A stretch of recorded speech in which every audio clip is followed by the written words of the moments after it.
Na-organize na mga komitiba sa konseyo sa syudad sa Mandawi apan nabantayan nga usa ka konsehal wa mahatagi og bisan usa nga komitiba.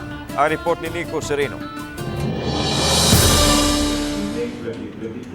Sa pagsugod sa termino sa mga bag-ong napiling opisyales sa Mandawi, gihan-ay sab ang mga mulangkob ug mangu sa lain-laing mga committees. Sa City Council, adunay 29 ka mga standing committees sa lain-lain nga mga concerns nga ilang tutukan. Sa listahan nga nakuha sa GMA Regional TV, nahapsay na ang mga chairpersons ug mga miyembro sa matag komitiba. Nahatagan og komitiba ang Committee on Human Rights kundiin siya ang chairperson ang bugtong nga minority councilor Editha Flores Cabahog.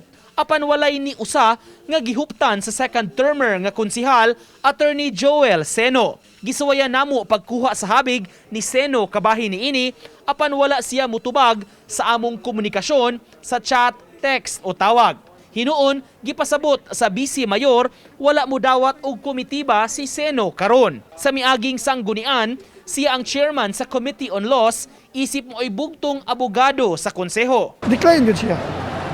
Ano siya, Vice? I don't know kung siya rason. Tanan, naghangyo ni tanan councilor sa balibad yun siya, decline yun siya. Art, ya. Kaya waman, may minority na mo, may majority. Si Edita nag-minority pero sakwa na. Apan mato di Bersede, padayon ang pagserbisyo ni Seno sa konseho ug sa mga Mandawihanon. Ordinansa, pero resolution, bisa resolution.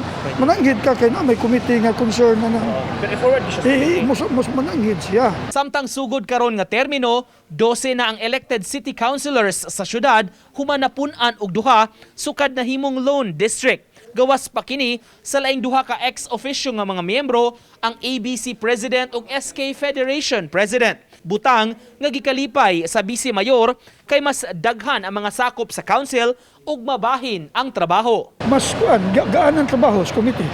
Sa every chairman sa committee ilang gida. Kay sa una load man, daghang load ba.